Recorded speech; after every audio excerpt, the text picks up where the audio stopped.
Here's the part NASA left out, you guys, about Ison.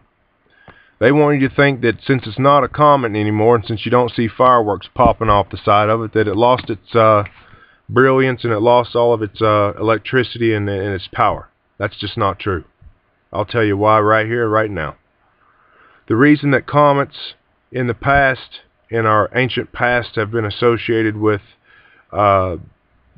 calamity, disease, destruction, plague, pestilence that killed millions of people is because it's radiation. Try to think about what radiation does to the human body. I'm going to try to be as specific as I can, make this less than 5 minutes, so you don't have to listen to a whole bunch of stuff in case your attention span's like mine is. The particles that are part of Ison, that broke apart away from Ison, after Ison broke up, after its sun grays that they're talking about, let me tell you what a sun graze does to an object that's metal, and the other objects that are floating with it is asteroids and meteors. It supercharges them and makes them like plutonium, okay? It makes them like uranium. It changes them in a way that is called a supercharged particle. It's the reason why you put on sunblock, my dear friends, to save our feeble bodies from the radiation that is a couple billion miles away from us. Okay? Can you imagine what happens if you put something right against the surface of the sun and then you think you want to just let it just hit the ground somewhere? This is like...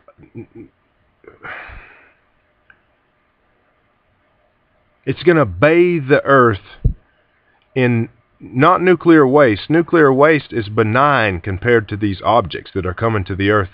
100 to 400 billion pieces of the stuff, not counting the sand and dust sized particles.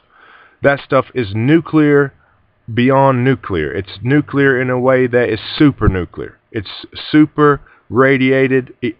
When you've heard of something being irradiated, these particles will kill 400 billion people on Earth in the first 12 hours that they start to land on Earth. They will poison the ocean. They will kill the fish. They will kill anything that lives in there. Half the stuff will die.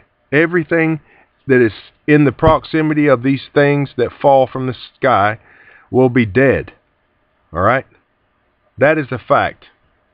Now they don't want to tell it to you because they want to call this fearmonger, and I'm not fearmonger, and I'm telling you there's the high probability that half of the population will die in the first 12 hours the stuff hits the ground in the atmosphere.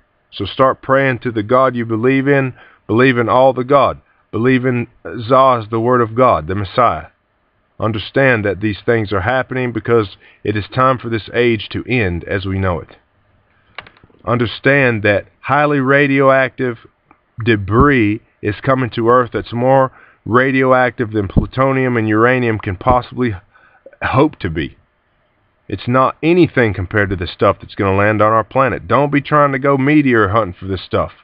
Don't make the mistake I made. I'm ill because I got near some of the stuff that went through the first time when Ison first went through. And I'm still not well over it. Leave the stuff alone.